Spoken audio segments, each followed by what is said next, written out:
पंडित जी, जैसा कि आप बता रहे हैं दर्शकों को कि कहीं ना कहीं ग्रह से ही कनेक्शन होता है, चंद्रमा से जुड़े कनेक्शन होते हैं, तभी सपने आते हैं। लेकिन ऐसा भी सुना जाता है और कई बार मैंने भी ये महसूस किया, जो आप दिन भर सोचते हैं कई बार वो चीजें भी सपने में आ जाती है, तो उसका क्या कुछ कनेक्शन होता है या उस सपने का कोई बहुत ज्यादा महत्व नहीं होता? सोची हुई बातों का भी सपना आता है जी, ये भी सही है।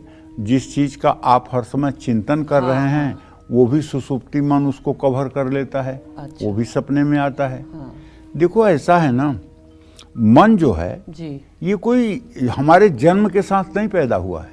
अच्छा, ये हमारा अनंत बार जन्म हुआ है। हमारे ये शरीर जो है अनंत जन्मों का है। और ये जन्म जब आदमी मरता है तो केवल उसका जीव नहीं जाता है, उस जीव के साथ 15 और चीजें जाती हैं। जैसे वो 15 चीजें क्या है? 10 इंद्रियां जी, और मन, बुद्धि, चित्त और अहंकार, ये अंतःकरण, चतुष्टय और स्वभाव। जी, तो मन और 4 ये 5 हो गया, 10 इंद्रियां 15 और एक जीव 16। ये 16 प्रस्थान करते हैं।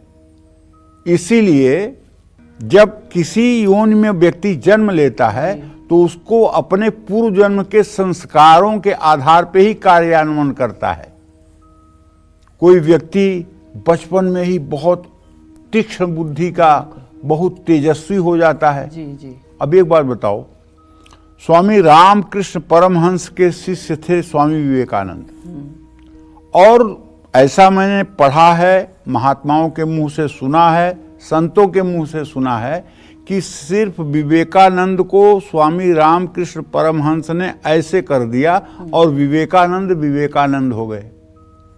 तो ऐसा तो नहीं कि केवल एक शिष्य विवेकानंद थे रामकृष्ण परमहंस को, और बहुत से शिष्य थे, जी, सारे शिष्यों को विवेकानंद बना देते। लेकिन नहीं, विवेकानंद में वो ऊर्जा थी, जी, उससे केवल पर्दा हटा दिया।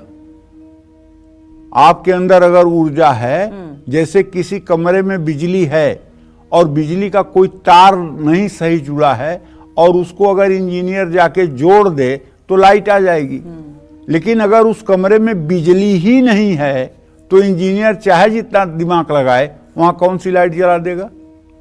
तो इस तरह से हमारे पूर्व जन्म के यदि प्रारब्ध अच्छे हैं जी, तो थोड़ा सा ही अच्छा संयोग मिलने पर वो प्रकाशित हो जाता है, तत्काल प्रकाशित हो जाता है। जी, तो इसी तरह से सपनों का भी हाल है।